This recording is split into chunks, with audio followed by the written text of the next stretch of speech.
ఆ రోజు ఈ రోజు ఎందుకు ఇంత అర్ధరాత్రి పూట చేస్తున్నారు?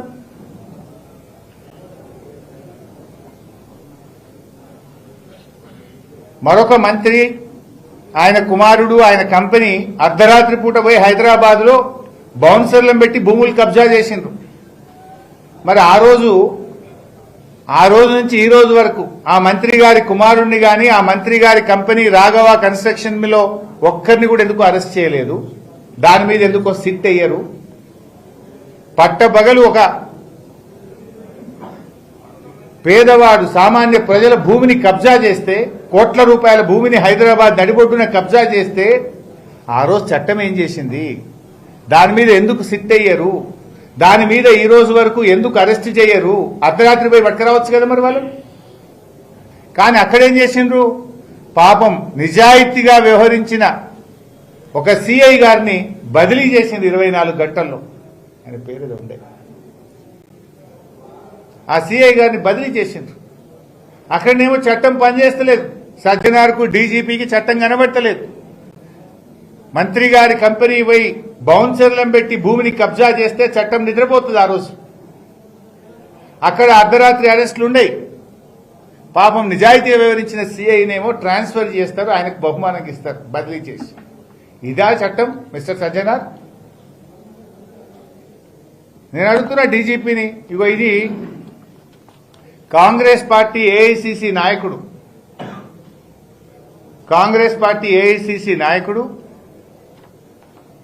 సంపత్ కుమార్ గారు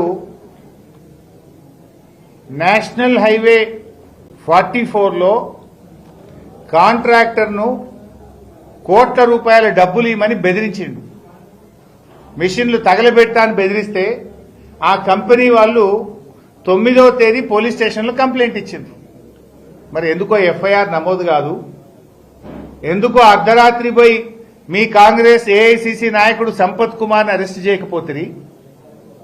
మిస్టర్ సజ్జనార్, ఏం చేస్తుంది నీ చట్టం?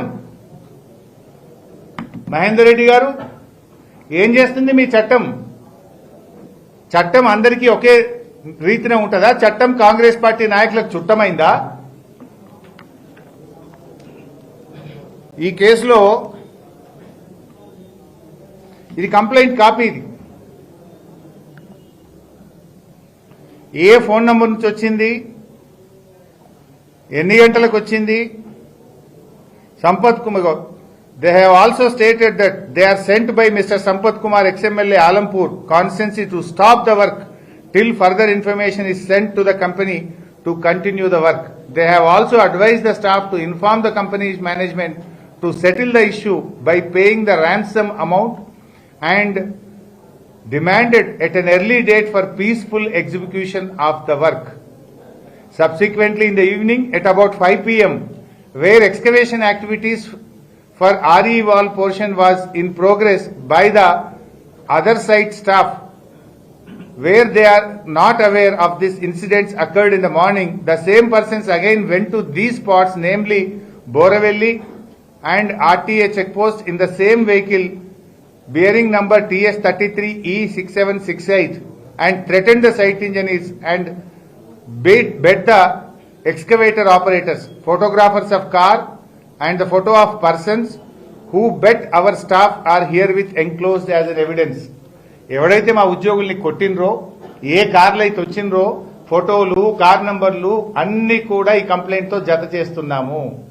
మమ్మల్ని కాంట్రాక్ట్ చేసే వాళ్ళను డబ్బులు ఇవ్వండి, కోట్లాది రూపాయలు లంచం ఇవ్వండి అని మమ్మల్ని కొట్టినరు, బెదిరించిండ్రు, డబ్బులు ఇవ్వమని మమ్మల్ని ఇబ్బంది పెడుతున్నారు అని కాంగ్రెస్ పార్టీ మాజీ ఎమ్మెల్యే ఏఐసిసి నాయకులు సంపత్ కుమార్ గారి మీద ఇది కంప్లైంట్. 9వ తారీఖు. ఇవాళ ఎంత డేటు? 14వ తారీఖు. 4 రోజులైనా ఇక్కడ ఎందుకు అరెస్ట్ చేయరు? 4 రోజులైనా ఇక్కడ ఎందుకు అరెస్ట్ చేయరు? ఒక సామాన్య జర్నలిస్ట్ ఒక వార్త ప్రసారం చేస్తే ఇంటికి పోయి తలుపులు పగలగొట్టి రాత్రి 12 గంటలకు పట్టుకొస్తారు. ఇక్కడ దెబ్బలు కొట్టి సిబ్బంది మీద దాడి చేసి డబ్బులు ఇవ్వండి అని భయభ్రాంతులకు గురి చేస్తే, బెదిరిస్తే, కంప్లైంట్ ఇస్తే 4 రోజులైనా అరెస్ట్ చేయరా? 4 రోజులైనా ఎఫ్ఐఆర్ నమోదు కాదా? అంటే చట్టం చుట్టమైందా కాంగ్రెస్ నాయకులకు?